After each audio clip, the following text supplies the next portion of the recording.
होलिका के बारे में जो कथा है उसको सबके सामने प्रस्तुत करेंगे कि ये क्या है होली और होलिका, क्यों फूंकते हैं, तो उसका क्या राज है और उसका मतलब क्या है। एक कहानी है उस समय की।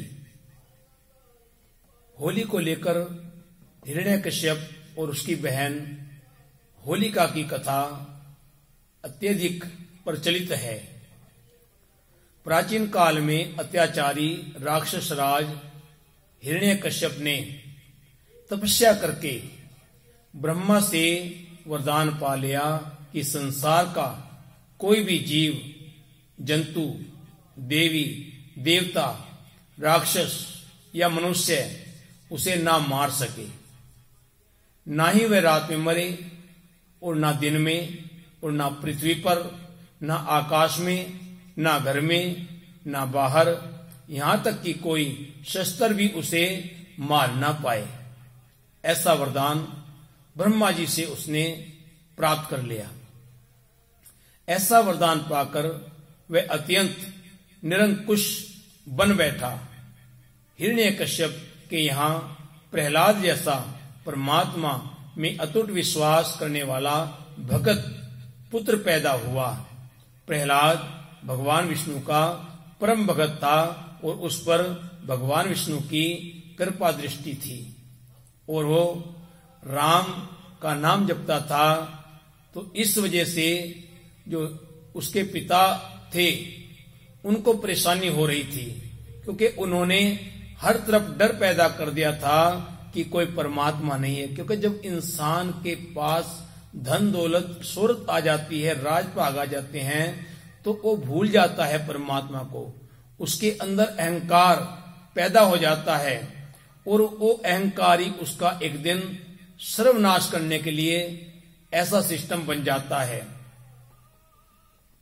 ऐसा वरदान पाकर वह अत्यंत निरंकुश बन बैठा। हिरण्यकश्यप ने प्रहलाद को आदेश दिया कि वह उसके अतिरिक्त किसी अन्य की स्तुति ना करे। मतलब तू राम का नाम नहीं जप सकता, क्योंकि उसने चारों तरफ ऐसा डर पैदा कर दिया था। और ऐसा होता है जब कोई राज पे बैठता है तो उसके अंदर इतना अहंकार पनप जाता है, वो ऐसा हो जाता है, वो कहता मैं ही हूं। आज भी वही हो रहा है, उसी चाल पे हम सब देख रहे हैं, वही सिस्टम चल रहा है। हिरण्यकश्यप ने प्रहलाद को आदेश दिया कि वह उसके अतिरिक्त किसी अन्य की स्तुति ना करे।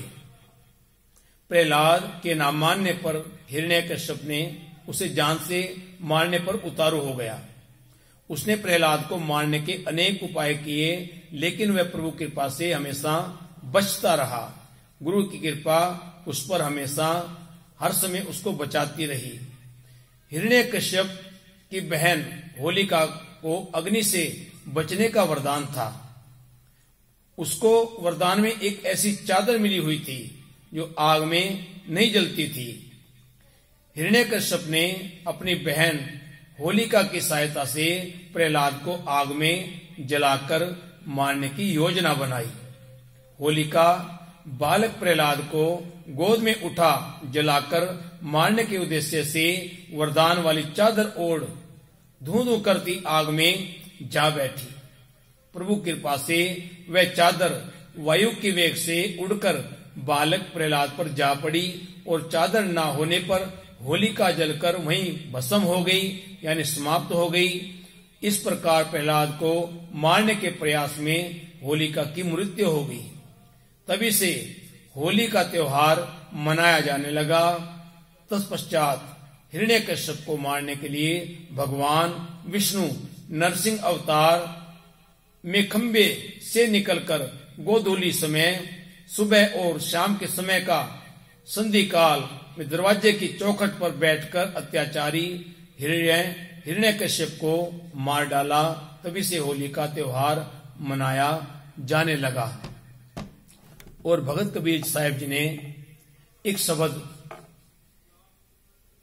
प्रहलाद जी के लिए लिखा है, उनकी जीवनी पर लिखा है, प्रहलाद पठाई पढ़न साल, संग सखा बोलिए बाल, मोको कहां पढ़ावस आल जाल, मेरी पटिया लिख दे हो श्री गोपाल। क्योंकि जो पांडे पढ़ाते थे, पंडित पढ़ाते थे, जो मास्टर पढ़ाते थे, वो उसके डर से, हिरण्यकश्यप के वजह से वो उसी का नाम पढ़ाते थे।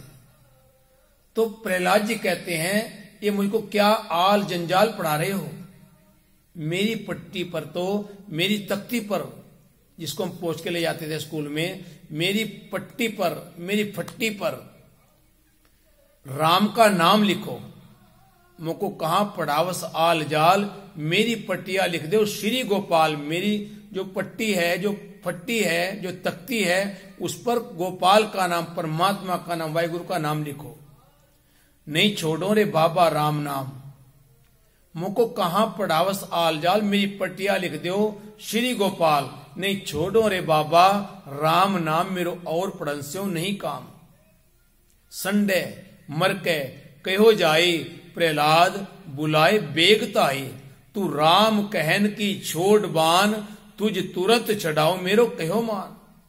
पर भगत जी क्या कहते हैं, मोको कहां सताओ बार बार, मोको कहां सताओ बार बार, प्रभ जल थल गिर किए पहाड़, एक राम ना छोड़ो गुरहगार, मोको काल जार पावे मार डार। काड खड़ग कोपियों रिसाए, तुझ राखन हारो मोहे बताए, प्रभ थमते निकसे कै विस्तार, हर नाकस छेदियो नक विदार। ओय परम पुरख देवाद देव, भगत हेत नरसिंह भेव, कह कबीर को लखे न पार, प्रहलाद उधारे अनेक बार। मैंने आज ये जो कविता, जो मतलब ये आपको साखी सुनाई है होलिका की, ये गुरबाणी भी बयान करती है, इस करके हमने सांझी की है। तो इस कहानी को सुने और हम देखें कि झूठ जो है वो कुछ दिन चलता है, अहंकार जो है वो कुछ दिन का होता है, लेकिन जिसने निम्रता धार ली वो हमेशा के लिए आपका गहना बन जाता है, आपका प्यार और सम्मान बन जाता है। लेकिन अहंकार इंसान को अंदर से खोखला कर देता है, और इंसान को जब राय तख्त मिल जाते हैं, वो इंसान फिर दूसरों को कीड़े मकोड़े समझता है। और आज भी वही हो रहा है। जैसे हिरण्यकश्यप, ऐसी आज सरेआम देखने को मिल रहा है, हम सब देख रहे हैं। क्योंकि दया से इंसान दूर भागता है, फिर उसके अंदर दया नहीं रहती। तो हम गुरु से आज अरदास करें कि हमें प्रहलाद जैसा जीवन चाहिए, हिरण्यकश्यप जैसा नहीं। हमें ऐसा अहंकारी मालिक ना बना, हमें अपने प्रहलाद जैसा बना।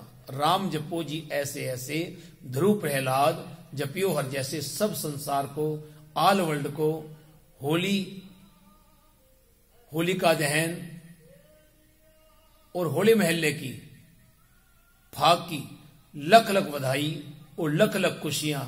गुरु सेवक का नमस्कार। आज हमारे मंगलचार, आज हमारे महाआनंद चिंत लथी भेटे गोविंद। आज हमारे बने भाग प्रभ संगी, मिल खेलन लाग। होली कीनी संत सेव, रंग लागा अत लाल देव। वो रंग खेलना था जो प्रहलाद ने उस नाम रंग में अपने आप को रंगा। हमने भी वही रंग खेलना है, प्रभु की भक्ति करनी है। इस दिन गलत काम नहीं करना, कोई गलत सिस्टम नहीं बनाना। प्रहलाद जी को नमस्कार करके, क्योंकि वो भगत हैं। आज कहते हैं ना, वो ध्रुव तारा चमक रहा है, वो भगत प्रहलाद तारा चमक रहा है, तो वो अमर हो गए।